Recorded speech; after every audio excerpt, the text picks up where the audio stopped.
Orang Aceh jijik terhadap semua yang kafir. Yang menonjol tentang hubungan antara orang Aceh dengan company, gompeni, adalah pemakaian kata atau bahasa sehari-hari. Kalau di antara orang Aceh, mereka kadang-kadang dipakai Ulanda, Belanda, tetapi lebih biasa sering disebut kafe, ucapan di Aceh kafir, tetapi tanpa rasa dendam. Di samping itu, dalam bahasa Aceh ada dua kata ganti orang, kedua-duanya dalam orang ketiga, untuk semua jenis dan angka, ji, yang dipakai tanpa pembedaan, dan gopnyaan, ge, yang menunjukkan sesuatu rasa hormat terhadap orang yang dihadapi.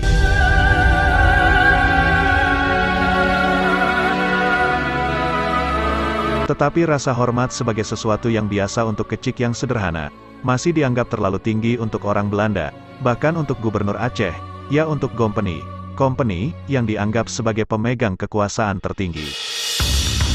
Gelar atau sebutan Tuan Besar, bahasa Melayu, besar, yang dipakai orang Aceh untuk menunjukkan gubernur Aceh, tidak mengandung sesuatu hormat.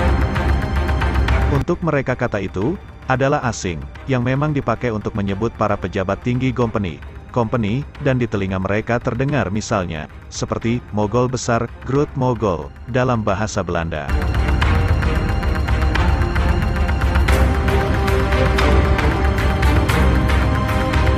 Bahkan orang-orang Meraksa dan Gampong Jawa yang sudah berkompromi penuh dan tunduk mutlak, menyebut penguasa atau pejabat Belanda dengan ji dan menamakan, tanpa sesuatu maksud untuk menghina, peraturan-peraturan itu kafe, jadi dalam percakapan sehari-hari sedikit pun tidak memberikan pengakuan kepada kekuasaan yang rela.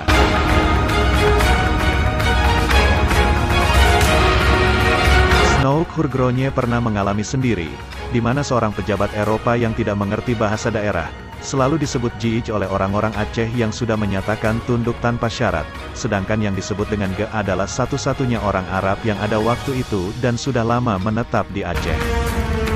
Yang sangat membantu keadaan itu ialah, bahwa juga orang-orang Meraksa dan lain-lain menganggap tindakan-tindakan Belanda di bidang politik dan pemerintahan tidak bijaksana, sama memberatkan untuk kawan maupun lawan, sehingga walaupun mereka umumnya mengakui kemungkinan suatu kekuasaan yang sah oleh orang kafir, yang pada waktunya pasti akan disebut Ge, hal itu menurut mereka tidak akan pernah berlaku untuk company.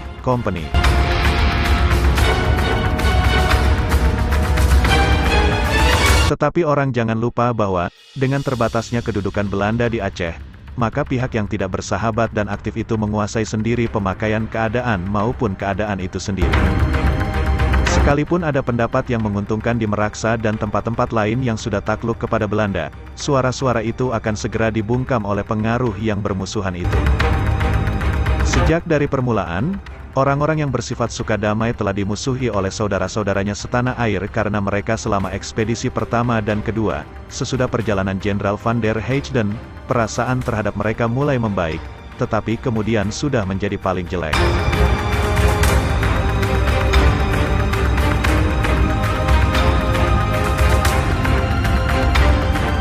Demikian pula halnya dengan para kepala di luar lini atau batas, yang telah berhubungan dengan company, selama diketahui atau dianggap bahwa pendekatan itu hanya sebagai kedok untuk menipu mencapai suatu tujuan, kecurigaan membisu saja. Kalau seorang kepala berhasil memperoleh tunjangan tahunan tanpa memberikan jasa sungguh-sungguh kepada orang kafir, tindakannya dipuji sebagai bijaksana.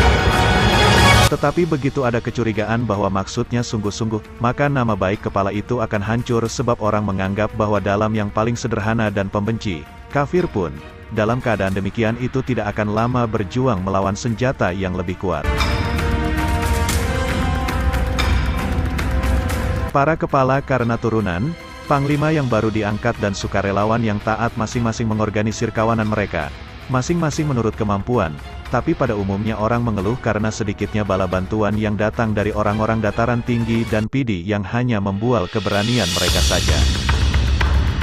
Sementara itu di dalam, orang menggali meriam dari dalam tanah, kemudian dimuat dengan simpanan peluru yang aneh-aneh, dan beberapa kali ternyata lebih banyak menimbulkan korban pada orang-orang Aceh yang menembakkan meriam itu daripada menewaskan serdadu company.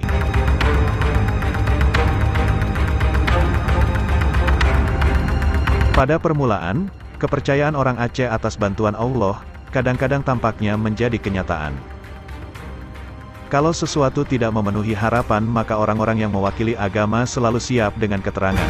Dia yang hendak melakukan perang suci dengan kepastian akan menang. Harus mulai dengan menghendaki segala perbuatan yang salah, kata mereka. Tidaklah mengherankan, bahwa Tuhan tidak selalu memberikan kemenangan kepada senjata-senjata Aceh oleh sebab demikian maksiat yang ditemuinya pada rakyat. Ketika Habib tadi kembali dari perjalanannya dan untuk sebagian mengambil alih pimpinan perlawanan, para ulama dengan rasa puas dapat menunjuk kepada setiap kemajuan yang dicapai. Bukankah dia menjalankan perang menurut ketentuan kitab-kitab suci, sedangkan para kepala adat sama sekali tidak mengetahui tentang hal tersebut dan menghabiskan waktu senggang mereka dengan hiburan yang dilarang.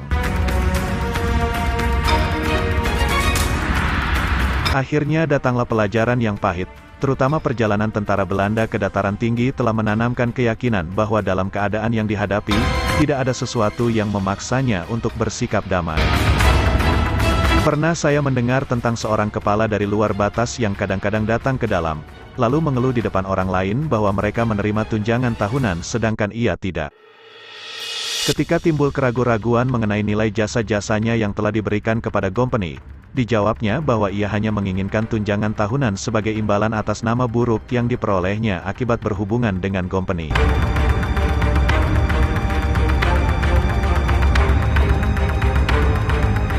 Sesungguhnya, demikian ia berkata, berbeda dengan dulu, saya kini tidak dapat lagi menunjukkan kekuasaan company yang lebih besar itu, cukup kiranya untuk menunjukkan, bahwa di Aceh kebencian atau paling tidak pandangan yang rendah sekali terhadap segala sesuatu yang bukan Islam, masih sangat kuat. Kebencian dan rasa hormat tadi terhadap orang-orang yang dengan sesuatu cara mewakili agama adalah dua unsur terutama dalam Islam yang telah menjadi darah daging pada orang Aceh.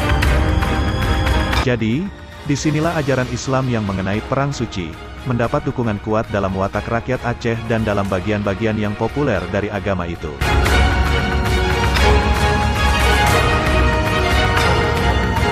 Di negara-negara Islam yang telah lebih maju peradabannya orang makin banyak menilai dan melakukan perang menurut dasar-dasar umum yang berlaku dan perang suci, hanya tinggal semboyan saja yang dipakai, oleh sementara kalangan untuk membangkitkan keikutsertaan dan kesediaan berkorban.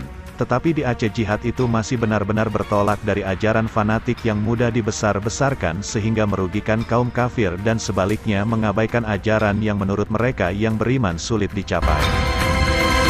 Inilah catatan yang dinukilkan dalam buku Snouk Hurgronje, baik buruk yang digambarkan pada kehidupan rakyat Aceh hanya bangsa Aceh lah yang tahu akan bangsanya sendiri.